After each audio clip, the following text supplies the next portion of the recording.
ఓం శ్రీమాత్రే నమః ఛానల్లోకి స్వాగతం అండి. ఈ వీడియోలో మనం కుంభరాశి వారి గురించి మాట్లాడుకోబోతున్నాం. గ్రహాలు అనుకూలించడం వల్ల కుంభరాశి వారికి ఈ నెల 27, 28, 29 తేదీలలో ఆకస్మిక ధన ప్రాప్తి కలుగుతుంది.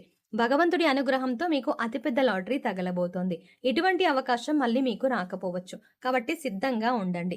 అయితే కుంభరాశి వారికి రాబోయే రోజుల్లో భగవంతుడి అనుగ్రహం వల్ల ఎటువంటి అదృష్టం పట్టబోతోంది, అలాగే మరిన్ని యోగవంతమైన ఫలితాలను పొందడానికి మీరు చేసుకోవాల్సిన దేవతారాధన, అలాగే పాటించవలసిన పరిహారాల గురించి పూర్తి వివరాలు ఈ వీడియోలో మనం తెలుసుకుంటున్నాం.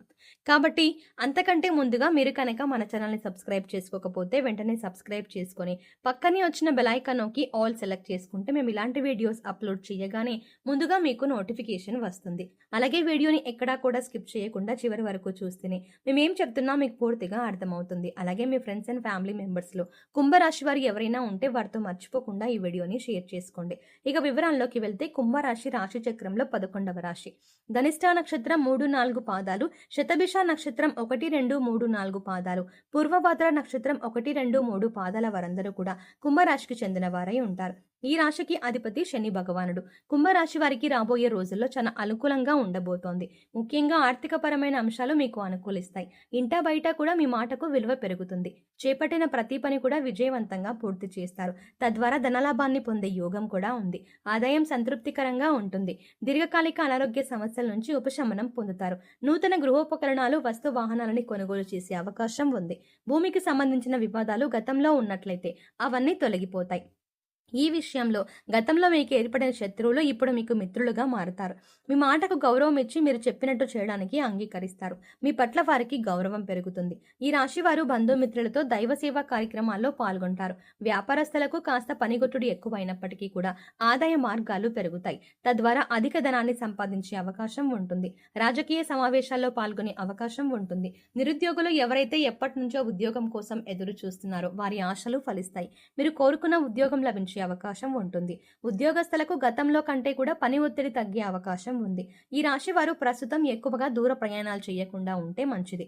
ఇక మిగిలిన అంశాలన్నింటిలో కూడా మీకు అనుకూలమైన వాతావరణం ఉంటుంది. దీర్ఘకాలికంగా ఎదుర్కొంటున్న అనేక ఇబ్బందులు ఏవైతే ఉన్నాయో వాటి నుంచి ఉపశమనం లభిస్తుంది. వృత్తి, ఉద్యోగ, వ్యాపారాల్లో రాణిస్తారు. మీరు డబ్బులు ఇచ్చి తిరిగి రాని బాకీలు అంటే మొండి బకాయిలు ఏవైతే ఉన్నాయో అవి ఈ సమయంలో వసూలవుతాయి. మీ ఉద్యోగంలో కానీ లేదా మీరు పనిచేసే సంస్థల్లో కానీ మీ సహా ఉద్యోగులు సహాయ సహకారాలు మీకు పూర్తి స్థాయిలో లభిస్తాయి. తద్వారా పనులన్నీ కూడా సకాలంలో పూర్తి చేస్తారు.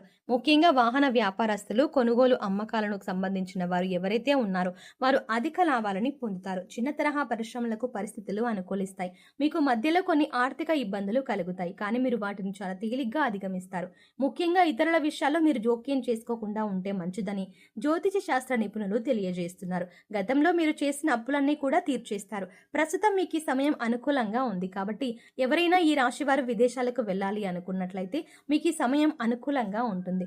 దైవబలం మీకు అండగా ఉంటుంది. వృత్తి, ఉద్యోగ, వ్యాపారాల్లో మీకు నిలకడ ఏర్పడుతుంది. తద్వారా మీరు అనేక అంశాల్లో అనుకూలమైన ఫలితాలు పొందే అవకాశం ఉంటుంది. జీవితంలో మీరు ఏ అంశంలో అయితే మార్పు కావాలి అని కోరుకుంటున్నారో అటువంటి మార్పుల్ని మీరు చూస్తారు. ఇది మీ మానసిక ఆనందానికి కూడా కారణమవుతుంది. ఇక ఈ సమయం అనుకూలంగా ఉంది కదా అని మీరు చేయవలసిన పనులను మాత్రం నిర్లక్ష్యం చేయకండి. ఎందుకంటే ప్రతి పనిలో కూడా మీ వంతు ప్రయత్నం అనేది చాలా అవసరం. ఈ సమయంలో మీకు దైవం అండగా ఉంటారు. ఇక ఆర్థిక పరంగా చూసుకున్నట్లయితే ఈ సమయంలో మీకు గ్రహ సంచారం అనుకూలంగా ఉండటం వల్ల రాబోయే రోజుల్లో మీకు అతిపెద్ద లాటరీ కూడా తగలబోతోంది. దీనివల్ల ఆర్థికంగా మీకు పురోగతి కనబడుతుంది. అయితే ఏ విధంగా మీకు ధన ప్రాప్తి కలిగినప్పటికీ కూడా కొద్దిగా నిల్వ ధనాన్ని ఏర్పరచుకోవడం అనేది అలవాటు చేసుకోండి. ఇలా ధనాన్ని కొద్దిగా దాచిపెట్టుకోవడం వల్ల మీకు కష్ట సమయాలు అండగా ఉంటుంది. వృధా ఖర్చులు తగ్గించుకోవడానికి ప్రయత్నించండి. ఏదైనా వస్తువు కొనుగోలు చేసే ముందు ఇది మనకి అవసరమా లేదా అని 1-2 సార్లు ఆలోచించుకుని డబ్బులు ఖర్చు చేయండి. ఇక ఏదైనా పని కొత్తగా స్టార్ట్ చేయాలంటే కూడా మీరు ఈ సమయంలో మొదలు పెట్టవచ్చు. ఎందుకంటే దైవబలం మీ వెన్నంటే ఉండి మిమ్మల్ని కాపాడుతోంది. ఇక ఇటువంటి అఖండ రాజయోగం అనేది మీకు భగవంతుడు అనుగ్రహించబోతున్నాడు. ఆ దేవుడి అనుగ్రహంతో మీరు ఇటువంటి అనుకూలమైన స్థితిని పొందబోతున్నారు. ఇటువంటి అవకాశం మళ్ళీ రాకపోవచ్చు, కాబట్టి సద్వినియోగం చేసుకోండి. ధనాన్ని దుర్వినియోగం చేయకండి. పెద్దల మాటలను గౌరవించండి. ఏదైనా వృత్తి, వ్యాపారం మొదలు పెట్టాలంటే అనుభవజ్ఞుల సలహాలను తప్పనిసరిగా తీసుకోండి. ఇలా చేసినట్లయితే ఖచ్చితంగా మీరు 100% విజయాన్ని పొందుతారు. అధికంగా లాభాలని పొందుతారు. అలాగే వ్యాపార విస్తరణ కూడా చేసే అవకాశం ఏర్పడుతుంది. మీ ప్రయత్నాలను అలాగే మీ ఆలోచనలను కొద్దిగా మెరుగుపరుచుకున్నట్లయితే కనుక విదేశీ అవకాశాలను పొందే అవకాశం ఉంటుంది. ఫారిన్ ఆఫర్స్‌ని పొందడం వల్ల అధికంగా ధనాన్ని సంపాదిస్తారు. ఈ సమయంలో కుటుంబ సభ్యుల యొక్క సహాయ సహకారాలు కూడా మీకు పూర్తి స్థాయిలో లభిస్తాయి.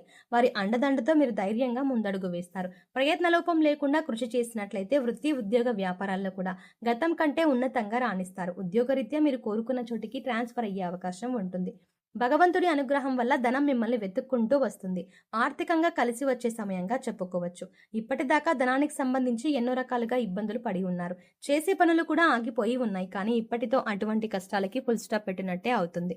ఎందుకంటే మీరు ఆర్థికంగా పురోగతిని సాధిస్తారు. మీరు మనస్ఫూర్తిగా ప్రయత్నించడం వల్ల అదృష్టం మిమ్మల్ని వరిస్తుంది. ఈ రాశి వారు ఏ రంగంలో పనిచేస్తున్న వారైనా సరే మీ రంగంలో మీరు ఉత్తమమైనటువంటి ఫలితాలని పొందుతారు. ఇక ఈ రాశి వారి జీవితంలో మరింత పురోగతిని సాధించాలంటే మీరు కొంతమంది వ్యక్తులతో దూరంగా ఉంటే మంచిది. ముఖ్యంగా పాలన రంగానికి సంబంధించిన వ్యక్తుల్లో ఎవరికైతే కీలక పాత్రలు పోషిస్తున్నారో వారితో మీరు దూరంగా ఉండాలి. అలాగే మీకంటే పై స్థాయిలో ఉన్న వ్యక్తులతో కాస్త జాగ్రత్తగా వ్యవహరించండి. వారిని పూర్తిగా నమ్మకండి. అందరితో మీ వ్యక్తిగత విషయాలను చెప్పకండి. కొన్ని విషయాలు సీక్రెట్గా ఉంచడం మంచిది. ఎందుకంటే అవసరమైనప్పుడు వారు మీ వ్యక్తిగత విషయాలను ఉపయోగించుకొని వారి సొంత పనులు పూర్తి చేసుకునే అవకాశం ఉంటుంది. అలాగే మరికొంతమంది మీతో స్నేహంగా ప్రేమగా ఉన్నట్టు నటించి మీపై ద్వేషాన్ని పేర్చుకుంటున్నారు. వారిని గుర్తించి దూరంగా ఉంచండి. ఇక జ్యోతిష శాస్త్ర నిపుణులు తెలియజేసిన దాని ప్రకారం మీరు ఈ చిన్న చిన్న పరిహారాలు చేసుకోవడం వల్ల మీకున్నటువంటి కష్ట నష్టాలని దూరం చేసుకోవచ్చు. ఆ పరిహారాలేంటో ఇప్పుడు వివరంగా తెలుసుకుందాం. ఈ రాశి వారు ప్రతిరోజు కూడా ఉదయాన్నే రాగి పాత్రలో నీళ్లు తీసుకొని ఒక ఎర్రటి పుష్పం వేసి కొద్దిగా అక్షితలు ఆ నీళ్ళలో వేసి సూర్యుడికి ఆర్జం ఇవ్వాలి. అనారోగ్య సమస్యలతో ఇబ్బంది పడుతున్న వారు ఆదిత్య హృదయం పారాయణం చదవడం వల్ల అనారోగ్యం నుంచి ఉపశమనం కలుగుతుంది. అలాగే ఈ రాశి వారు జీవితంలో మరింత పురోగతి సాధించడానికి అర్జునకృత దుర్గా స్తోత్రాన్ని పారాయణం చేయడం వల్ల మెరుగైనటువంటి ఫలితాలు పొందుతారని నిపుణులు తెలియజేస్తున్నారు. మీకు వీలైనప్పుడల్లా గోమాతకు సేవ చేయండి. గోవుకు గ్రాసాన్ని తినిపించండి. అలాగే పశుపక్షాదులకు మూగజీవాలకు తినడానికి నీరు అంటే తినడానికి ఆహారం, తాగడానికి నీటిని ఏర్పాటు చేయండి. ఇలా చేయటం వల్ల గతంలో ఏవైనా పాపకర్మల యొక్క దుష్ఫలితాలు ఉన్నట్లయితే అవన్నీ తొలగిపోతాయి. సో చూసారు కదండి, ఈ రాశి వారు ఈ నెల 27, 28, 29 తేదీలలో ఎటువంటి ఫలితాలను పొందుతారు, వీరికి ఏ విధంగా ఆకస్మిక ధనలాభం కలుగుతుంది అనే అంశాలతో పాటుగా ఈ సమయంలో మీరు చేసుకోవాల్సిన దేవతారాధన అలాగే పాటించవలసిన పరిహారాల గురించి వివరంగా తెలుసుకున్నాం కదా. ఈ వీడియో మీకు నచ్చినట్టయితే లైక్ చేయండి. అలాగే మీ ఫ్రెండ్స్ అండ్ ఫ్యామిలీ మెంబర్స్లో ఎవరైనా కుంభరాశి వారు ఉన్నట్లయితే వారితో ఈ వీడియోని షేర్ చేసుకోవడం మాత్రం ఎట్టి పరిస్థితుల్లో మర్చిపోకండి. కానీ అంతకంటే ముందుగా మీరు కనుక ఇప్పటి వరకు మన ఛానల్ని ఇంకా సబ్స్క్రైబ్ చేసుకోకపోతే వెంటనే సబ్స్క్రైబ్ చేసుకోండి. అలాగే పక్కనే ఉన్న బెల్ ఐకాన్ని క్లిక్ చేసి అందులో ఉన్న ఆల్ అప్డేట్ని సెలెక్ట్ చేసుకోండి. అలా ఛానల్ని సబ్స్క్రైబ్ చేసుకొని పక్కనే ఉన్న బెల్ ఐకాన్ క్లిక్ చేసి అందులో ఆల్ అప్డేట్ని సెలెక్ట్ చేసుకోవడం ద్వారా మేము చేసే ప్రతి వీడియో అప్డేట్స్ మీ మొబైల్కి ముందుగా నోటిఫికేషన్గా అందుతుంది. మరో చక్కటి వీడియోతో మళ్ళీ కలుద్దామండి. ఓం శ్రీమాత్రే నమః.